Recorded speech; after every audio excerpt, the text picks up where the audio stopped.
Late, a fanfiction by Lycurgus. 1,000 years is a long time.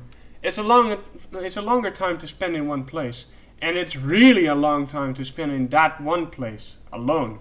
You don't want to think about how long that is when that place is the moon. After such a long time, Luna expected more to have changed about Equestria when she returned. Sure, the castle in the forest had crumbled and was being reclaimed, and there were new buildings all around Canterlot, but that was all surface stuff. The feeling of the place hadn't changed a great deal, which was once at the comforting and strange.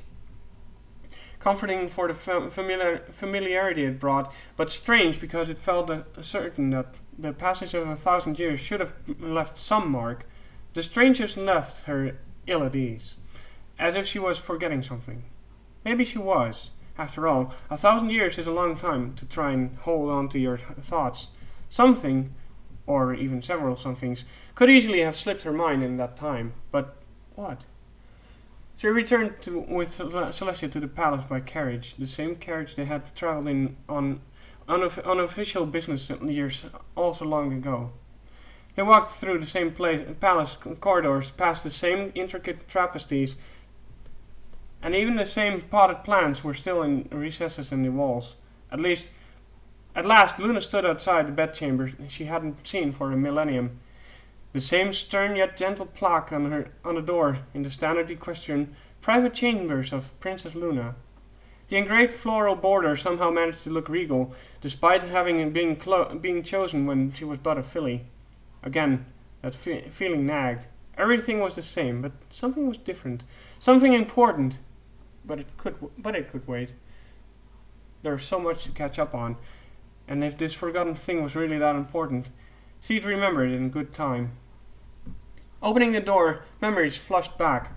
The room was just as she'd left it, maintained immaculately by the palace cleaning staff.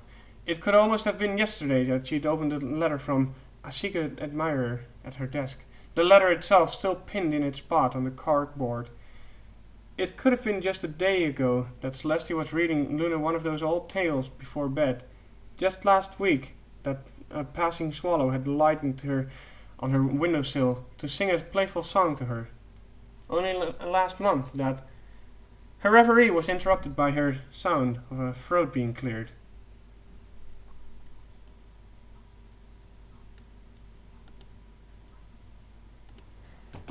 Princess Luna, Your Highness?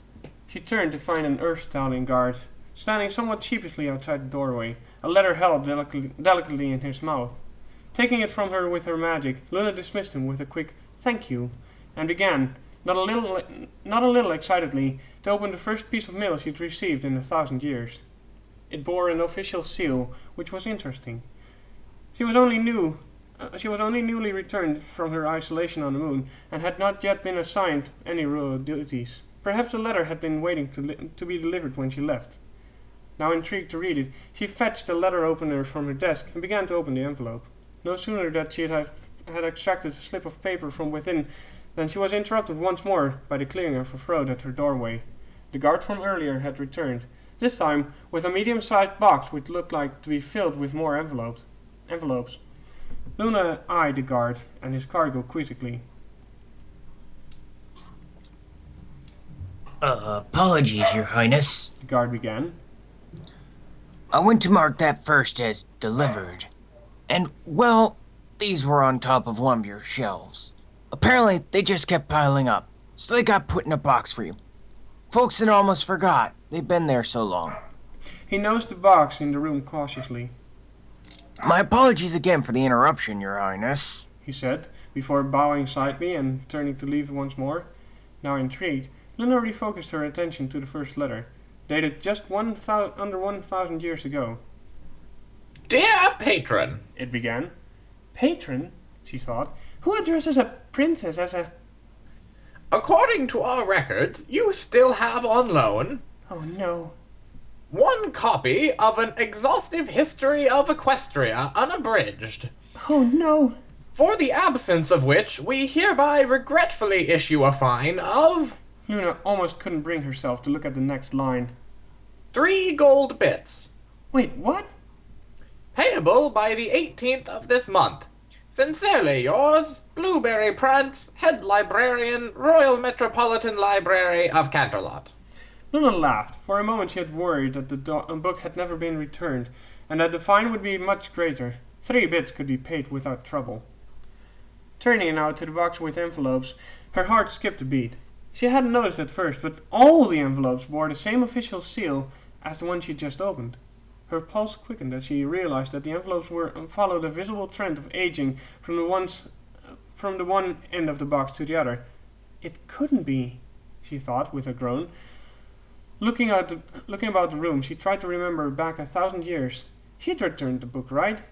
All she could remember accurately was the deadly boring, which, honestly, she should have been able to tell from the title, and that she'd never finished it. But surely she'd remembered to return it.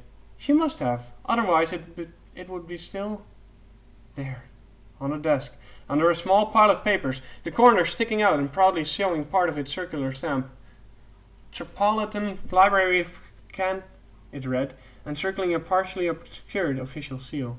Heavens be damned, she thought, of all the things to come back to.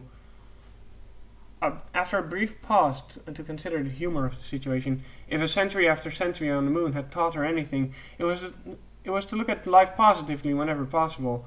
Luna resolved to examine the rest of her letters. The bill wasn't going to be going just away because she refused to read it. She began with the oldest of the boxed letters. This was slightly longer than the first. It opened up with a mild admonition for not having settled the initial bill in a timely manner, then moved on to a description of how the amount of payable would increase with ongoing non-payment. Every 3 months, the amount would increase by 1/4, rounded up, with an administration fee of 1 bit added at the end of every 4th 3-month period.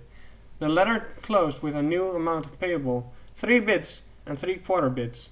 Maybe it won't be that much in the end, thought Luna. There shouldn't be a problem settling it, even if it has been 1,000 years. The next letter was short, opening like its predecessor with an admonition that the bill was not paid yet, and then simply stating that the new amount payable, 5 bits. The 4th letter was the same. New total, 6 1/4 bits. The 5th brought the amount payable to a truly daunting, snickered Luna, sum of 9 bits. Bored now of going through letter by letter, she decided to skip to the end of the box, where the newest looking letters had been stuffed as the space ran short. Let's see how high it got, she chuckled to herself. Interestingly, this letter was longer than the last few she'd opened. What else had there been to tell other than the new total? Opening the new envelope, she read, Dear Patron, please be advised that as your fee for the late return of An Exhaustive History of Equestria Unabridged remains unpaid, the amount payable has increased. Due to limitations in our records, as described previously. Glancing at the box, Luna noticed that one, about halfway through, was a good deal thicker than the rest. It must have contained at least 10 sheets of paper. We are unable to furnish you with an exact figure, but an estimate places it in the vicinity of 1 decillion decillion decillion decillion decillion decillion decillion decillion decillion decillion decillion bits, or at least 10 to the 363rd power bits. She balked. 10 to the... But the letter continued. As this is over 50 bits, you qualify for an Equestrian Government Debt Assistance Loan to help in the payment of your fee. Please find attached an assistance loan application form if you wish to take advantage of this opportunity. Once again, the library asks for your cooperation in settling this issue as soon as is practicable for you. Sincerely yours, Sunshine Spice, Head Librarian, Royal Metropolitan Library of Canterlot. Luna's eyes went wide as she took in the enormity of the number. No loan could help with a sum like that. And then she rolled as she fainted cold. A few rooms away, Celestia heard a soft thud as her sister passed out, followed by a metallic tinkle as Luna's crown rolled across the floor. She grinned devilishly at the deception. She had come across the book a few weeks after it being forced to imprison the younger sister, and had duly returned it. As time went by, though, an idea had formed, and the opportunity had been too great to resist. She'd forged thousands of letters from the library over the duration of Luna's imprisonment, and then had borrowed the book once the time had come for the banishment spell to end. There was only one thing left to do now: wake poor Luna and reassure her that she didn't have an astronomical debt to pay back. But maybe she could wait a few days to pass on that piece of information. First, she had a letter to write to a certain occasional student of hers.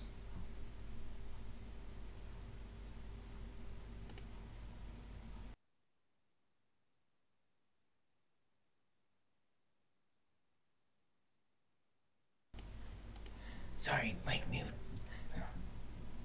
To my faithful student, Pinkie Pie. The end.